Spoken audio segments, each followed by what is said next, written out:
We lijken ons niet meer te kunnen bewegen, surfen, communiceren of boodschappen doen zonder dat alle data geregistreerd, opgeslagen en geanalyseerd worden. Of het nu uw smartphone, uw bonuskaart, uw DigiD, uw medisch patiëntendossier, uw zoekvraag, uw verwarmingsthermostaat of uw Facebook-account is. Zijn wij de laatste generatie die privacy en vrijheid als vanzelfsprekend hebben ervaren? Wordt ons online bestaan meer waard dan het werkelijke leven? Zijn er nog wegen om te ontsnappen aan het zich steeds dichter sluitende digitale net? Dit is wat u te wachten staat. The 21st century is a very bad century for paranoid schizophrenics. Paranoia should be the default stance of everybody. If I talk to my girlfriend, I've forced her to install an application on her phone that we can talk encryptedly. Remember, these things happened. They may never happen to you. Then again, they may. Dit is Tegenlicht over het verzet tegen het digitale vangnet.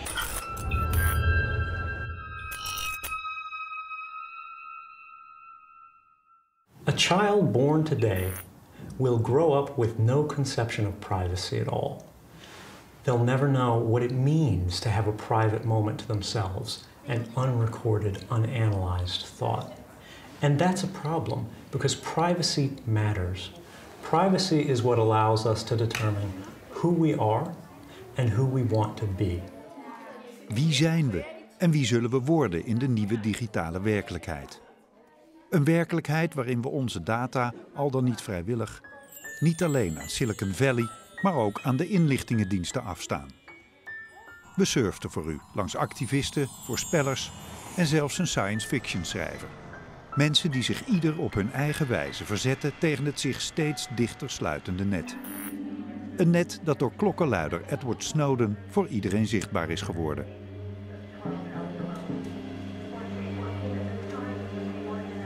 Almost daily, the espionage war being waged grows more intense. Today, it is common knowledge that espionage agents are operating everywhere. I don't think the Snowden documents has been a surprise to anyone. The sad part about that is that we kind of understood that was going on. I had a mixed reaction when I first heard about the Edward Snowden revelations. A mixture of bafflement that anybody was surprised by this, followed by slight startlement about the extent of it, and astonishment that the NSA's internal security procedures were so weak that they had allowed him to get away with all this stuff.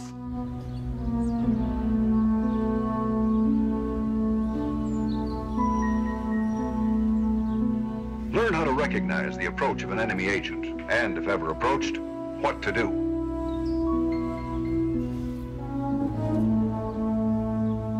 Theory, we had, oh, of course they can do this, of course they can do that. But there's a big difference between having the theory and having the proof. Dass man einerseits sehen kann, Technologie macht das möglich.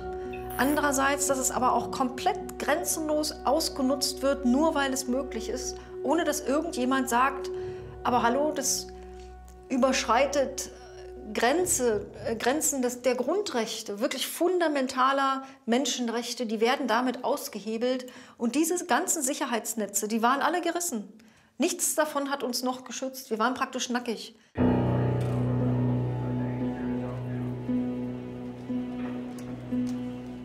There's another agency, just as dedicated as the East German MFS, which carries on espionage against us. Whether it's the Russians or the Chinese or the Iranians, and that has happened to be my focus of research. So for me, when we saw some of those programs come out in America, I wasn't shocked. I mean, I didn't have a profound existential crisis. And now. Es war für mich so ein Zwischending zwischen rational Dinge wiedererkennen, die ich schon einmal kannte, aber sie emotional auch wieder durchleben und fühlen. Und das hat mich wirklich zutiefst geschockt, weil das waren Gefühle, von denen ich dachte, die müsste ich in meinem ganzen Leben nie wieder fühlen.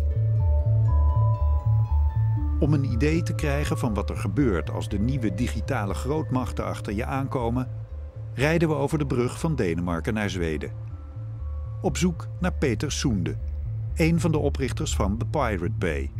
Een file-sharing website die het de gebruiker mogelijk maakt om gratis films en muziek te vinden om met elkaar te delen. We were accused of aiding with possible infringement of copyright. We got convicted of it. Prison sentences and like 15 million euros, I think. You? Yes. You have to pay 15 million euros. Yeah, combined, all of us, we have to share 15 million euros in debt. So we're on the top 10 list of people owing money in Sweden. Peter Sunde heeft zich nu teruggetrokken uit de Pirate Bay. Maar de torenhoge boete die hem boven het hoofd hangt, belemmert zijn verzetsactiviteiten niet. So you have this huge fine over your head? Yes. But it doesn't bother you? No, it doesn't bother me. We're all financial slaves in this system we have right now. Most of my friends, they have a student loan or they have a loan for their house or their apartment, whatever. And they have this belief in the back of their mind that they can actually repay the whole debt. The only way to be totally financially free is either by being so much in debt that you give up the idea of having money as everyone else wants to, or being the 0.1% that have all of the money. And did you go to prison? No, I didn't go to prison. I'm still fighting the court case. Deze 3 jongens zijn volgens de rechter criminelen. Zij zorgen ervoor dat wereldwijd miljoenen mensen films, muziekbestanden en computerprogramma's kunnen downloaden. Ser man det som en film så är det här ungefär när You're still in court cases now? Is there sort of an end at the horizon, or there are always different court cases. So how many court cases are there? I don't even know how many I'm sued in. I'm probably sued in over 20 countries. Kuwait, I know, and Turkey and Denmark. Holland, I think, is also one of the countries where we sued in. You're not allowed to go to the United States? I'm probably allowed to go there, but I wouldn't be allowed to leave. So I wouldn't go there. It's a way of kind of sending out the message that if you're doing this, you're an enemy of the state. We're going to treat you as an enemy, and we're going to make it hard for you to have a normal life. I think that the biggest problem that the US government had with us is that we were saying that we don't like what you're saying and you don't have control over us and we're doing something in a different way. It's not about copyright itself, it's about control over the future communication tool. De strijd van Peter Sunde gaat dus eigenlijk over wie de controle en toegang heeft tot de data die door onze informatienetwerken stromen. So the idea with the internet was to make it very decentralized. So this computer could talk to this and this computer using different ways of reaching them. But because it's very expensive to build different cables going different places, we've built central hubs of traffic. This is called an internet exchange. And in Holland, you have one of the biggest in Europe called AMSIX, which is in Amsterdam, where probably 500-600 internet providers are exchanging traffic with each other in one small room. And of course, if I was the government, I could go there and say, I just want a copy of all of the traffic passing these providers. You connect the cable and you press a couple of buttons and the traffic will actually come to you. And no one can see that you're actually tapping into it. It's that easy.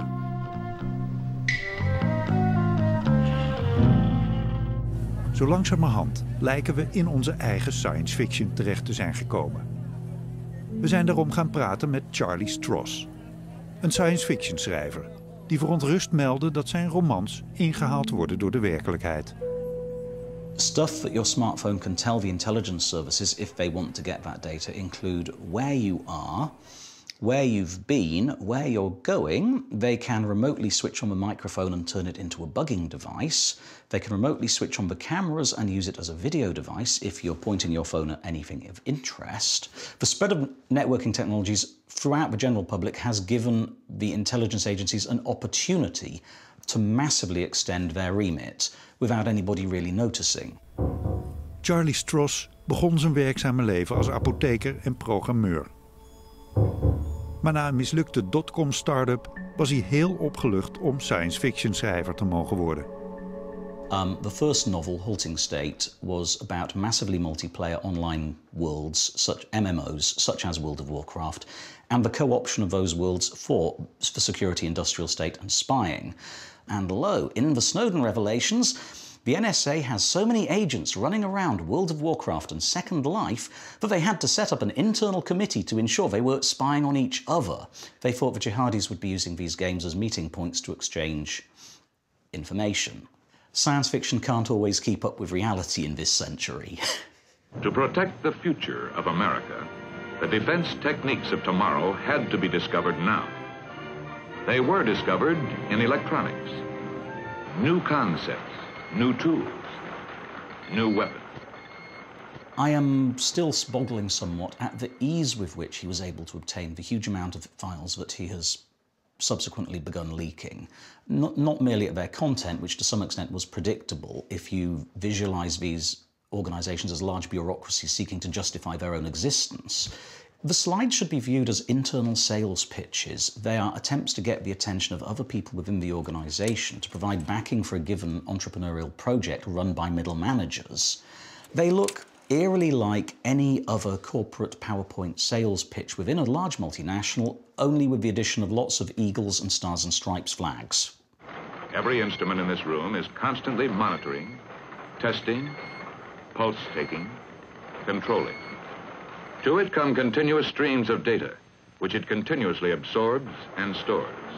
It has memory. And this computer is on the job around the clock with 24-hour-a-day reliability. The illusion that state security can be assured if only they can find out enough information about everybody seems to be pervasive, keeps recurring, and for some reason we always believe it. The illusion persists partly because everybody in the security system wants to have the illusion that they're doing something productive and contributing to our safety, partly because they have a job and they need to protect the job by demonstrating its own viability and importance, but they're now applying wartime protocols in everyday peacetime. The idea that a scattered group of fanatical radical terrorists who are more effective at blowing themselves up than killing other people are an existential threat to the Western democracies is, if you take 2 steps back and look at it coldly, absolutely ludicrous.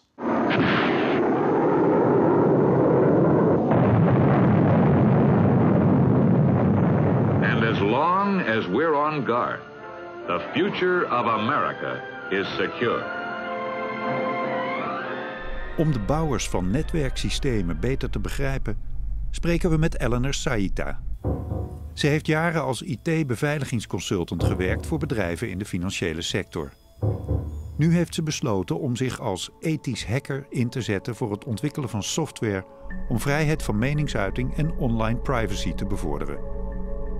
Ze heeft al jaren geen vaste woon- of verblijfplaats meer. The folks who work in national intelligence in whatever different country, for the most part, are honestly trying to do what they see as the right thing, right? They are in a position, they've been told, you know, your job is to spy on people, go get all of this information and do a thing.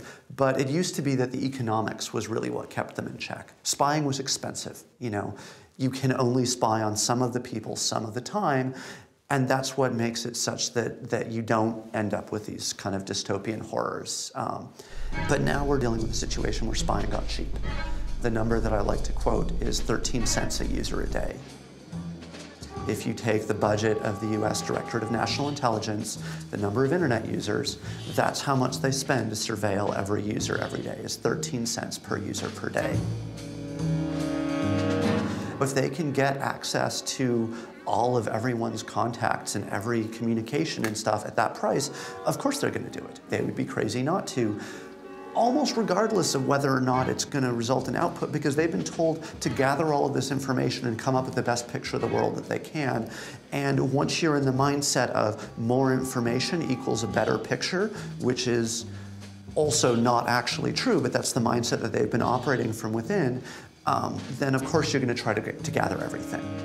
And when you start doing that, you will realize that you can also use the data for other things, like maybe you started with collecting for finding terrorists, but all of a sudden you realize that you have a problem with people, not paying enough taxes because they're using, offshore companies, whatever. So you have this sliding scale. You have a really good intention to begin with, but all of a sudden it turns out that you can use it for everything because it's so convenient.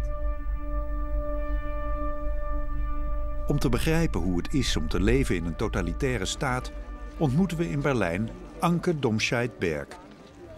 Ze groeide op in Oost-Duitsland en was 21 jaar toen de muur viel. Na voor Accenture en Microsoft gewerkt te hebben, heeft ze zich nu verkiesbaar gesteld voor de Piratenpartij bij de komende Europese parlementsverkiezingen. Wir haben alle gewusst, dass wir in zwei Umgebungen leben. Dass es eine Umgebung gibt, in der man frei sprechen kann, zu Hause, in der Familie, unter Freunden. Und dass es eine öffentliche Umgebung gibt, die Schule, unbekannte Menschen, wo man aufpassen muss, was man sagt, wo Wörter gefährlich werden können. Wir haben also wirklich schon in der 1. Klasse mit 6 Jahren, da habe ich schon gewusst, dass Wörter gefährlich sein können. Und da hatte ich schon, wie alle anderen DDR-Bürger, diese kleine Schere im Kopf, meinen eigenen Zensor, der meine Meinungsfreiheit von innen heraus beschränkt hat, aus Vorsicht. Das ist ein ganz furchtbares Gefühl, aber heute fühlt es sich noch viel schlimmer. Denn damals konnte ich auf der Straße gehen oder Freunde besuchen, wir konnten zu dritt an einem Tisch sitzen und wenn das nicht zufällig ein informeller Informant der Staatssicherheit dabei war, dann konnte man sich sicher sein, dass keiner zuhört. Heute gibt es die Sicherheit nicht mehr. Es hängen auch Überwachungskameras überall im öffentlichen Raum herum. Die können auch aufzeichnen, wo ich mich bewege, mit wem, was ich da mache. Es ist heute die Überwachung viel umfassender und totaler.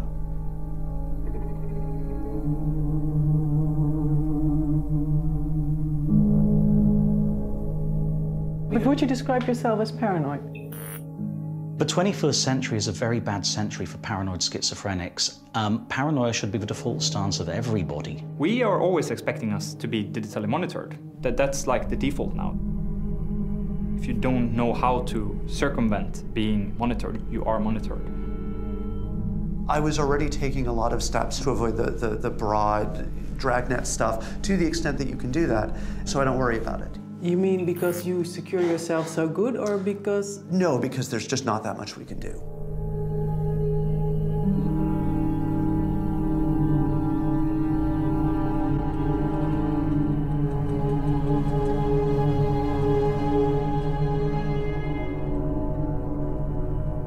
But if you want to be a resistance fighter nowadays, what kind of character traits do you need as a person? I think it's really hard to not be a very strange person. It's not really possible in today's society to not have a phone that's working, you know, because you're just going to lose friends. Op het Chaos Communication Congress in Hamburg verzamelt zich al jaren een groep mensen die waarschuwt voor de gevaren van de surveillance-staat. Het is een samenkomst van hackers aller landen, waar mensen als Eleanor Saita, Glenn Greenwald, de journalist die Edward Snowden's NSA-files naar buiten bracht, en Wikileaks-oprichter Julian Assange als helden onthaald worden. I'm not saying don't join the CIA. No, go and join the CIA. Go in there. Go into the ballpark and get the ball and bring it out with the... Huh? Blame the NSA? Is it here or the embassy that they're spying on the most? Also ich denke immer darüber nach, wie sicher meine Kommunikation gerade ist. Und manchmal geht es ja auch im Laufe eines Gesprächs, dass sich irgendwas entwickelt und dann sage ich dann irgendwann meinem Gegenüber, stopp, du hast ein Handy dabei, ich habe ein Handy dabei, da können wir jetzt nicht weiterreden. Also entweder wir reden ein andermal weiter oder wir sorgen dafür, dass die Telefone woanders sind. Das mache ich schon. Also ich habe auch schon lange so einen kleinen Aufkleber auf dem Kameraauge meines Laptops, dass das nicht nebenbei kleine Filme von meiner Wohnung schießt und wer da gerade davor sitzt und drauf guckt. Und sowas mache ich auch.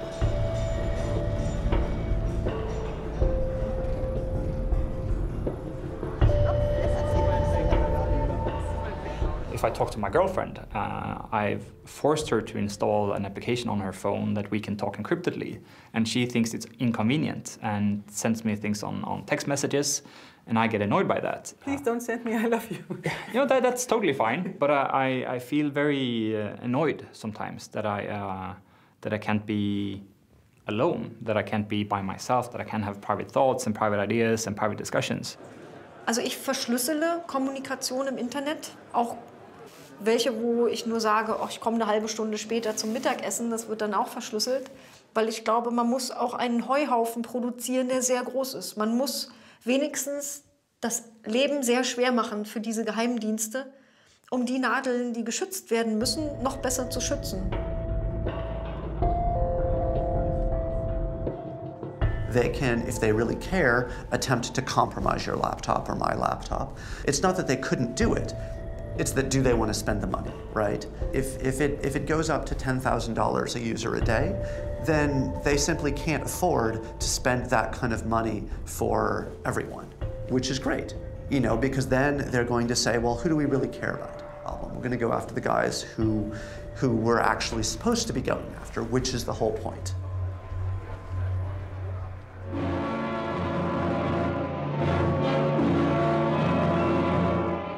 Maar de data die alleen voor uw gemak verzameld werden en daarmee een dankbare bron voor de inlichtingendiensten zijn, hebben we allemaal uit vrije wil geleverd.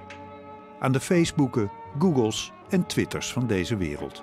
There are thousands with money to burn, looking for unsuspecting targets for exploitation.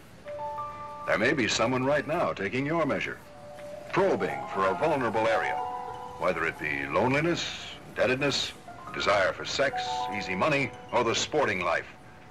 All vulnerable areas ripe for exploitation. Your smartphone is not just one computer, it's actually somewhere between 4 and 20 computers, flying in one package. One of the things people don't appreciate is how many computers are out there and how fast we're producing them and how cheap they are. There are computers in washing machines, there are computers in your car, there are computers inside other computers. Eén van die computers wordt gemaakt door Nest. Zij maken slimme thermostaten. Google heeft recent Nest gekocht voor 2,3 miljard euro. Also wenn Google so ein Unternehmen kauft, heißt das, Google will nicht nur wissen, wonach ich suche, mit wem ich was schreibe.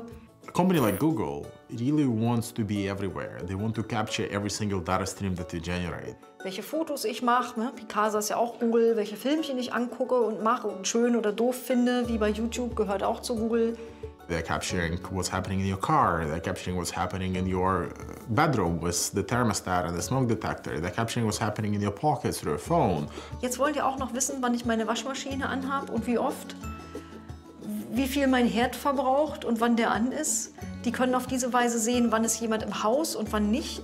I mean, eventually I think they are going to buy a company that manufactures smart beds and capture what's happening in your bed.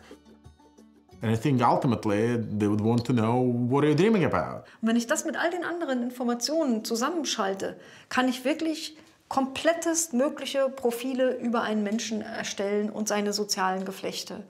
Und das ist der feuchte Traum einer Stasi.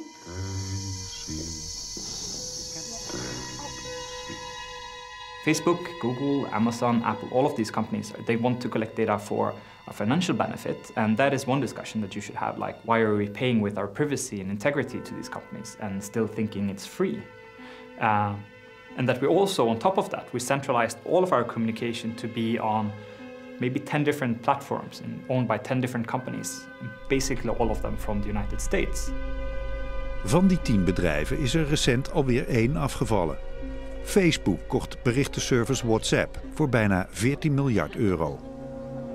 Als data de nieuwe grondstof wordt in onze economie en burgers die gaan verzamelen en verhandelen, dan moeten we volgens Yevgeny Morozov op een fundamentele manier gaan nadenken over de vraag welke gevolgen dit zal hebben voor het functioneren van onze democratie. I have a dumb phone in my pocket, you know, like I just don't collect data about myself. So my decision is very rigidly absolute here. I just don't have the temptation of selling it because there is nothing to sell. Yevgeny Morozov werd geboren in Wit-Rusland, de laatste dictatuur van Europa. Als auteur van To Save Everything, Click Here, is hij een luis in de pels van de techno-utopisten uit Silicon Valley. The fact that all the data that Google and Facebook are right now collecting will eventually be put to uses other than advertising. It might be used to price risk. What's the risk that you'll get into an accident if you're driving? What's the risk that your house will set on fire? And if that's what they can do, then they can also be in the insurance business, they can be in the banking business, they can be in many other businesses. And they are actually probably standing to disrupt the banking industry and the insurance industry in the next 5 to 10 years. we also see changes in the logic of many of these commercial players. And instead of assuming that you don't want to track yourself because you just care about your privacy or just because you're too lazy, they'll start assuming that you don't do that because you have something to hide. That's how people who don't have a smartphone or people who leave no data trails already perceived. And I just don't know why we actually want to move to a society where people who are guilty of nothing have to take proactive steps to prove that they're not guilty, right? There's a kind of a very Kafkaesque situation, which I think we would rather avoid, but I think that would be the consequence. And that would be the consequence not because it's driven by surveillance state or national security state. Like, you can even forget about those two and you'll end up in this situation solely because of the market consequences. Because again, reputation will become the key, right, to all of this. And as long as it's the key to all of this, you will be proactively forced to do something to shape it. That's also kind of the thing that a lot of us activists were talking and thinking quite a lot about, that we need to place some sort of information out there to look less suspect. I have a Facebook profile that I used to have before, and I decided to stop using Facebook. So what I did is that I let my profile still be there, because then no one can pretend to be me. That's another issue, that everyone expects everyone to be on Facebook. So it's still there. It's a dummy. It's a dummy. You have to blend into the crowd. Otherwise you stand out from being someone who doesn't want to be in the crowd. Kun je nog wel bestaan zonder die 9 bedrijven waartussen onze online communicatie zich afspeelt? Welke speelruimte is er om het onzichtbare digitale net te omzeilen? What if I don't want to be filmed? You do a choice every time you go and use one web service. For instance, if you decide to be on Facebook, you've taken a choice that you want to be open with your information. This is information that will be stored about you forever. You will never be able to delete it. That is a choice. So if you decide not to be on Facebook, for instance, you are one sort of activist. And the more people that would do that would also build up kind of the need for another platform instead of Facebook. So we could evolve away from that. All communication on today's networks are being monitored by government agencies and private companies. The politicians are not going to stop it. They're actually asking for more. That's why we decided to build a messaging platform where no one can spy on you, not even us. Other apps are funded by ads or selling your data. There is a saying, if you're not paying for it, you are the product. We're interested in helping, not selling users. That is why we need you to fund Hemlis. It's not important to us to be the biggest platform in the world. It's more important for us that we are taking users from less secure platforms so that they have to increase their security. So instead of us becoming the new Facebook or whatever, we want the other platforms to be able to realize that if we don't give the same security to our users, they will leave. So it becomes a financial and commercial interest of theirs to compete on giving good safety and good security to their users. The elephant in the room is that most consumers who are not geeks, who don't go to Computer Chaos Congress in Berlin, those people don't really have such concerns, and they actually have economic incentives to record everything that happens to them and then to figure out how to make money off of it. And if that's the environment in which we're in, then we have to be doing very different kinds of interventions, and I haven't seen them so far. You sound very disappointed.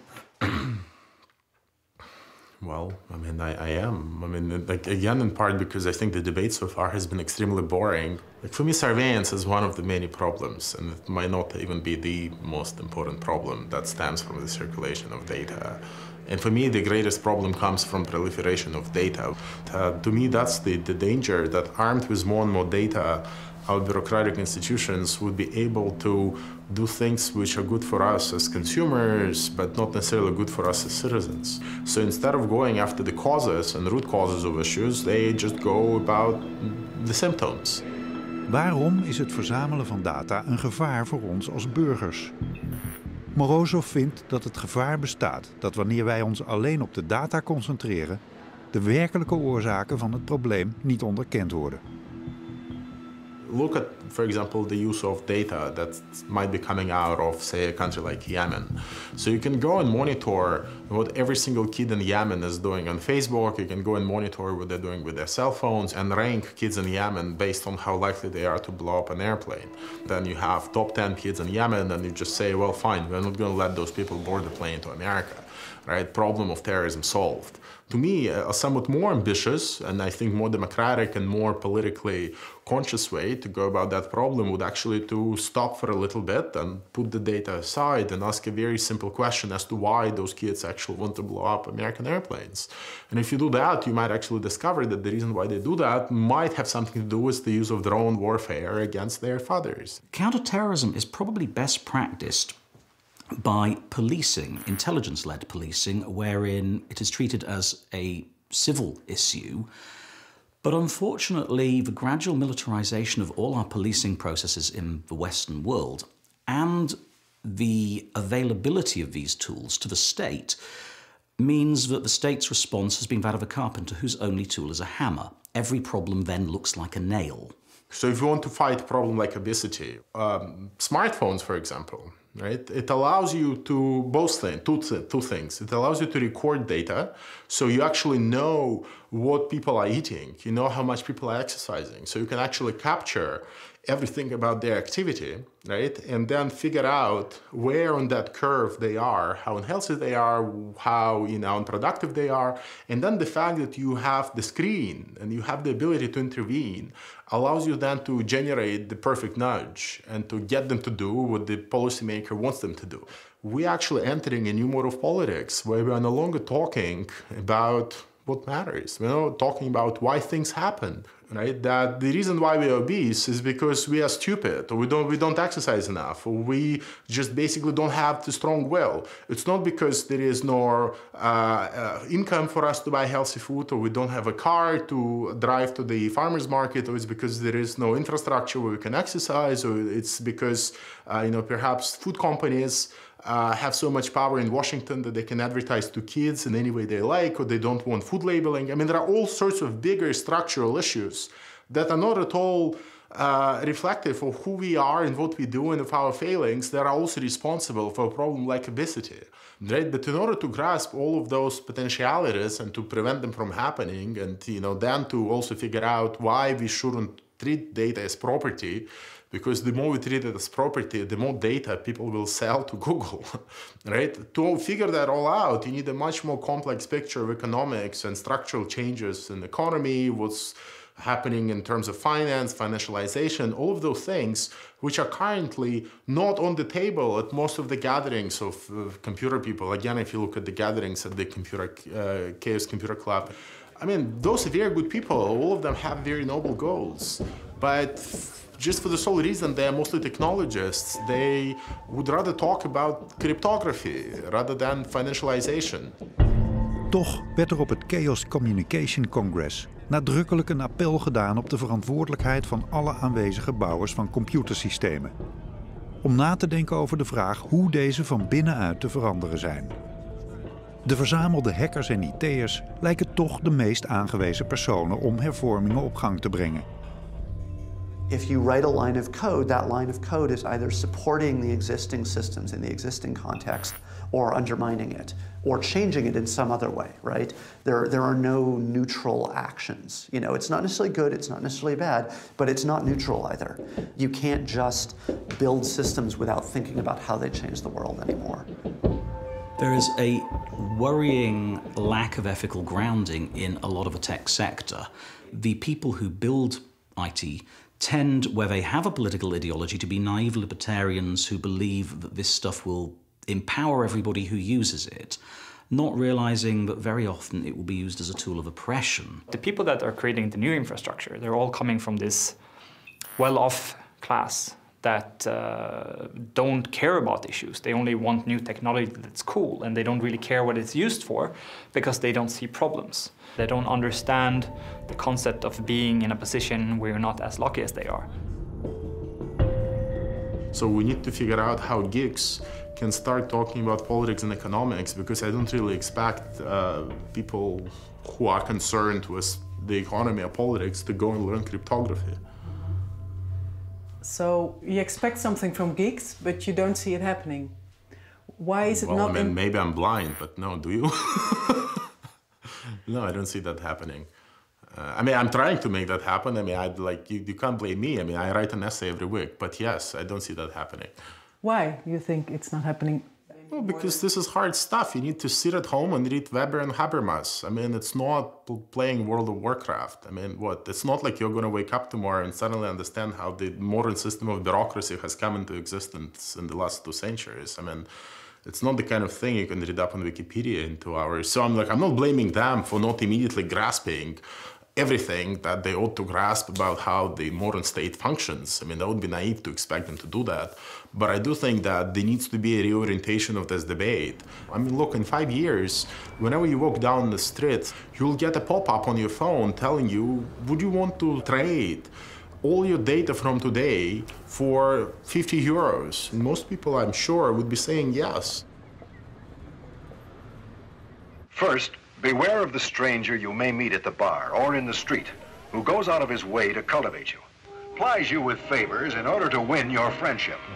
It is just possible he may have something else in mind. Secondly, recognize the modus operandi of the hostile intelligence agent. Almost a standard pattern to lure the unsuspecting victim into a trap until he is in so deep there seems no way out. Thirdly, and above all, if you suspect an approach by an agent, know what to do. Remember, we cannot be too alert, for no one is immune to an approach by a member of this worldwide network. And that's what I've been trying to do, is trying to show that, great, let's continue doing work in cryptography, great, let's continue doing work on laws. But if we just do those 2 things, in 5 years, we're going to be hit with a much more profound realization that, neither those tools nor laws are actually wanted by citizens, or most citizens anyway, because the dissidents will still want the cryptography and they will still want the laws. But people who have very little to hide are going to profit from this new market incentives, thus perhaps making it impossible for dissidents to exist as a group, structurally.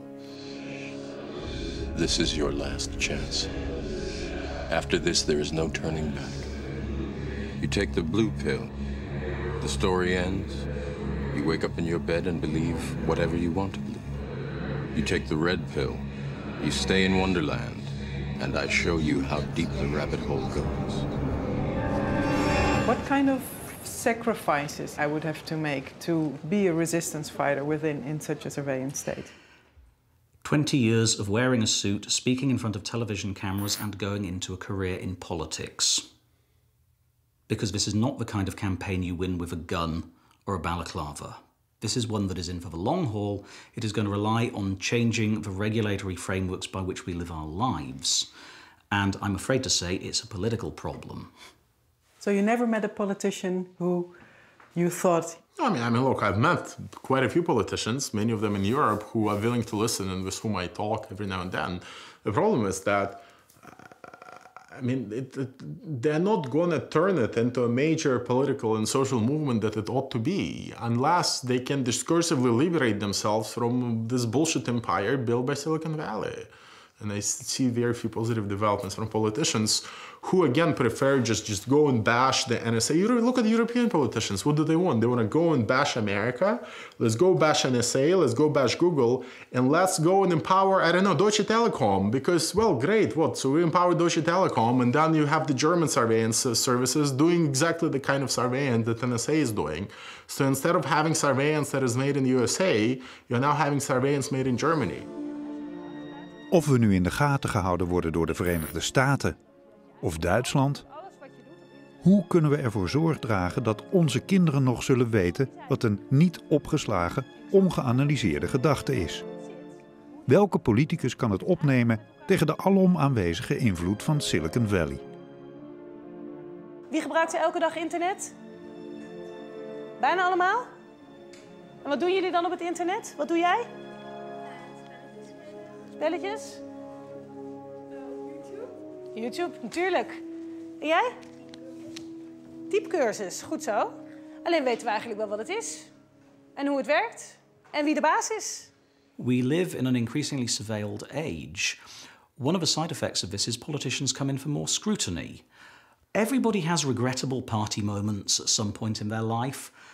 When all of this data is online, searchable and retrievable, it's either we're going to have to become a lot more tolerant of our politicians' foibles and personal habits, or if they are aware of where they're going sufficiently far in advance, what sort of person deliberately from age 8 controls their social media presence to make a political career possible?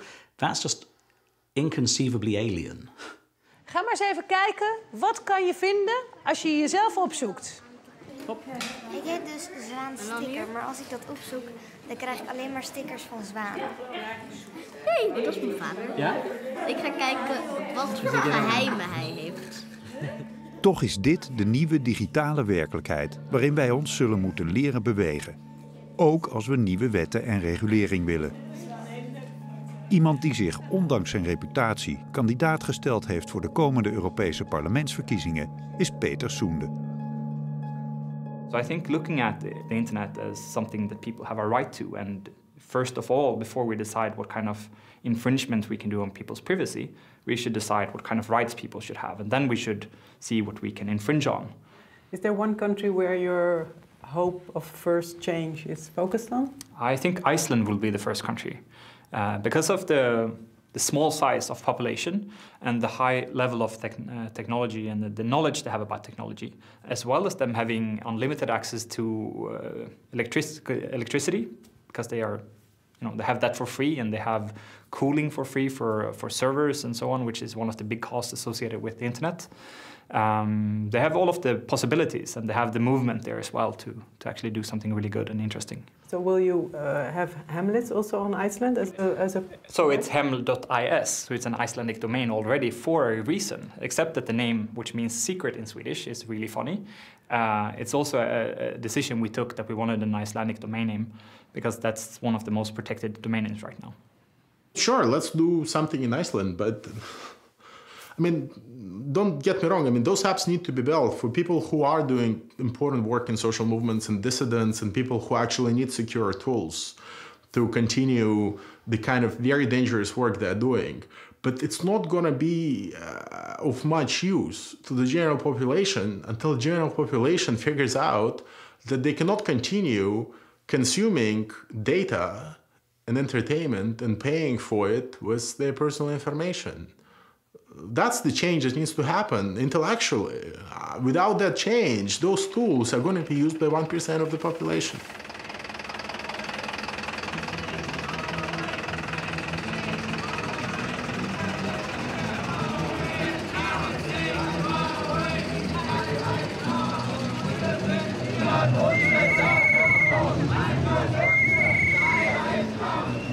Aber wer ist der Feind? Das ist wirklich eine komplexe Frage. Es wäre mir zu einfach zu sagen, der US-amerikanische Geheimdienst. Es würde mir auch noch nicht reichen, wenn man sagt, es sind eigentlich alle Geheimdienste. Wir sind auch ein Feind in dieser Situation, wenn wir diese kleine Schere im Kopf haben und wenn wir nichts dagegen tun. Wenn wir aus Feigheit still bleiben, wenn wir aus Faulheit und Trägheit nicht auf die Straße gehen, wenn wir Angst vor Konsequenzen haben und deshalb unsere Klappe halten, dann sind wir unser eigener Feind. Denn nur dann ermöglichen wir, dass diese Macht missbraucht wird. Wir legitimieren diese Macht. Wir wählen diese Politiker.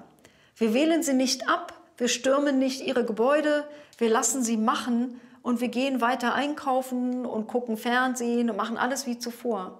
Und dann sind es ein apathisches Volk, der größte Feind für die Demokratie, weil die ermöglichen, dass Macht missbraucht wird.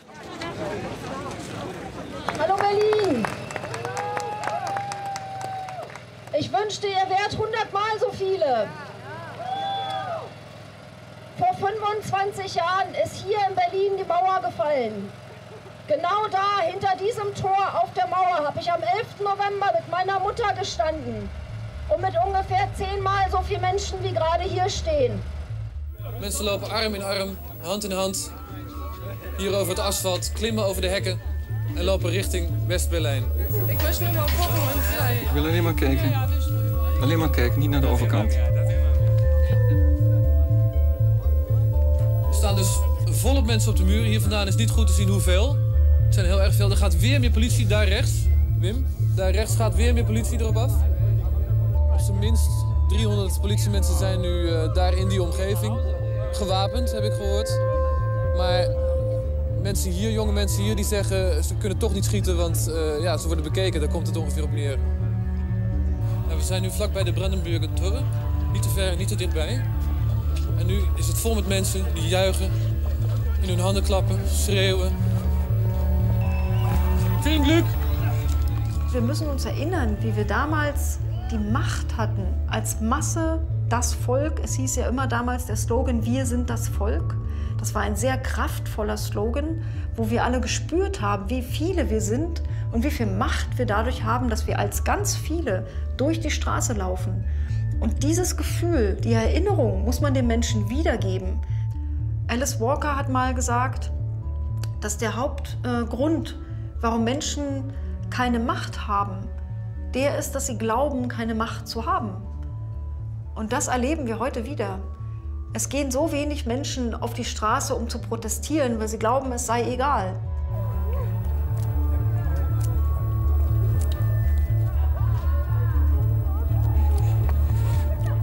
Sind Sie froh?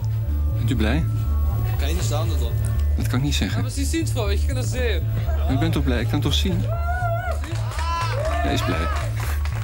So the space for civil disobedience, space for dissent, space for taking an active stance as to whether you want to do something or not to do something, I think that counts as well. You see, there is this very interesting phenomenon that's happening right now. We are being deprived of an opportunity to decide not to do something.